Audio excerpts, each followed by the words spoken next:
Another example, this is a Burmese python. So they go through periods of fasting and then just looking at 3 different types of bacteria in the fasting state, you can see very low levels. And then if they're given a meal, within half an hour you can see these striking shifts, expansions, increases in certain types of bacteria. And these will eventually stabilize, then as the animal goes back into a fasting state, they will decline again. So fasting reduces the overall diversity, and the feasting expands the diversity in response to diet. So quite striking. So that's diet. Stress is another thing we have to cope with in our environment, and this is some evidence that links stress impacting on our gut microbes. So noradrenaline, norepinephrine and epinephrine, which are all part of adrenaline, are produced in response to stress, and that can have a direct effect on the bacteria that live in our gut. And it can cause the outgrowth of particular types of bacteria. So here, for example, 10,000-fold increase in growth in response to adrenaline produced under stress. And surgery is a stress, and this bacteria here rapidly expands following surgery, and if it's not contained, then it can cause sepsis.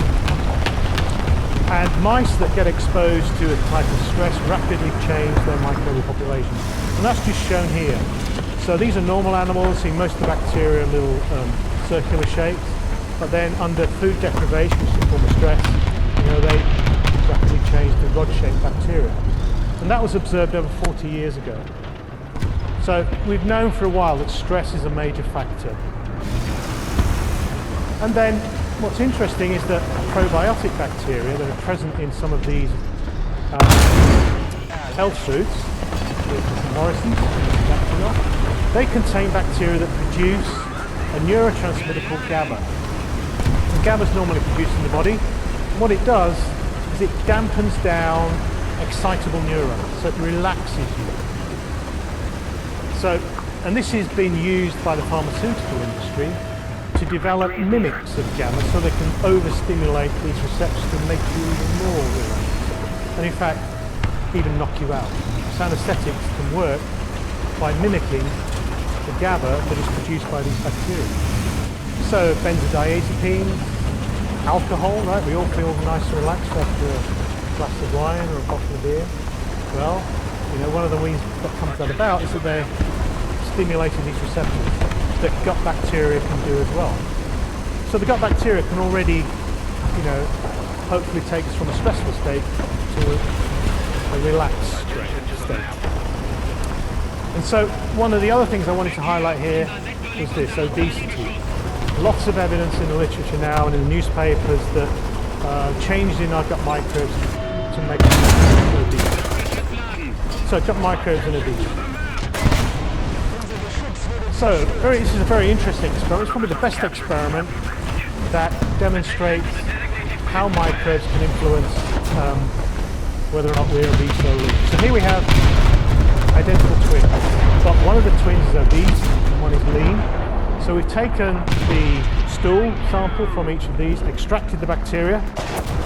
What we've done is we've put them into mice. The mice are then put on a regular diet, low fat, high fiber diet. The ones that got the gut microbes from the obese twin become obese. But the mice that got the microbes from the lean twin stay lean.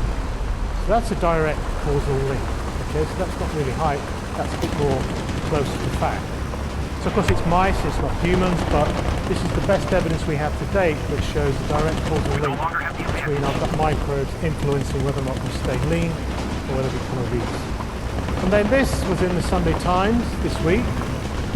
This was from a study carried out by Tim Spector at King's College London, and he fed his son, I don't know if his son was a willing volunteer, a high-fat diet for 10 days, Big Macs and lots of Coke. And then he was taking stool samples before and after the 10-day diet. And what he showed was that, first of all, there was a reduction in nutrients, because he's now eating this very processed, fine food. There was a loss in the number of his gut microbes, but he gained 2 kilos in weight in just 10 days. So the interpretation of this is that highly processed food present in Big Macs contain ingredients that are toxic to certain microbes. And this leads to a loss of diversity, the losing microbes because of this. And if you want to know more, this individual has produced his book. I have nothing to do with it, so I'm not going to buy it. But if you want to know more, his book's here.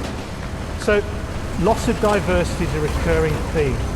And in fact, I've already said in aging, we have this loss of diversity. We lose richness, we lose microbes. The same in obesity, and it's the same in other diseases, particularly inflammatory bowel disease and Crohn's disease. So the loss of diversity in the types of microbes in our gut is not good. It can have quite profound health effects. So it's not just gut diseases. All of these diseases shown here are linked by a common theme, a change or shift in the population of microbes in the gut, and generally that shift means less diversity. Interestingly, quite a few are linked to diseases of the central nervous system, neurodegenerative diseases, the heart, the liver, fat, rheumatoid arthritis. There's lots, and this is not a complete list. So obviously, well, is there one microbe or one population of microbes that can cause these diseases? So, it's like looking for Waldo. Found him? Yeah? Thank you. There he is.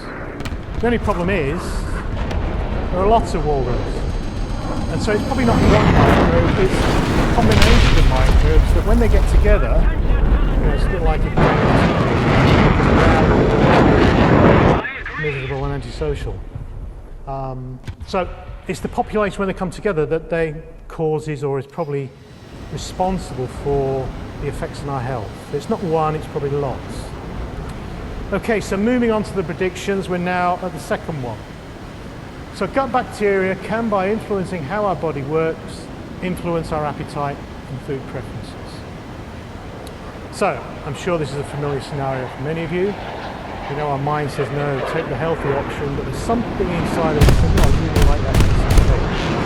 Maybe that gut feeling, you know, I really am hungry for a pie rather than an apple.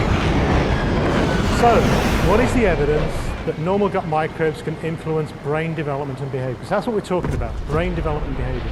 So this was a summary of an experiment carried out a few years ago, looking at our germ-free mice again, these are sterile mice, and mice that have population of gut microbes. This here shows the expression of an anxiety-related gene. So the yellow identifies high levels in the brains of these mice that have gut microbes, but very little expression in germ-free mice. And this maze here is a measurement of how curious, adventurous mice are. So if they're cautious, timid, they'll spend most of their time in the enclosed section, away from the light. But if they're adventurous like this one, you know, they'll be on the open arms. So what this study showed was that gut microbes can affect normal brain development and make these mice more curious. Sorry, wrong way. And perhaps more creative and try to escape. So it's this fear extinction. You have gut microbes, you become a little bit more cautious, reticent, a little bit more anxious. If you don't have gut microbes, you know, it's the great escape. You're looking for ways out. More striking experiment is this one shown here. So we've got two strains of mice, what we'll call timid and adventurous. So do gut microbes have anything to do with why these animals are timid or adventurous? So what we did, not what we did, this group in Canada did, was they took the stool from the timid mouse, isolated the microbes, and put it into an adventurous mouse, and that mouse became timid. The other way around, they took the microbes from an adventurous mouse, put it into a timid mouse, and these are germ-free mice, so they're an empty vessel that you can put the microbes into, and they became now adventurous. So this is a direct causal link again, showing that gut microbes can influence the behavior of mice at least. Now, is this translatable to humans?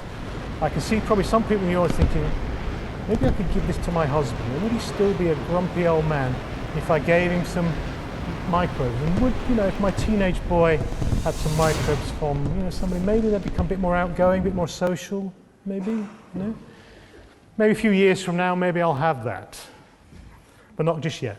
But, we really shouldn't be too surprised by this, because we now know that the gut actually contains an awful lot of the neurons, neural circuitry that's present in the brain. And it's often thought to be the second brain. It has a very large number.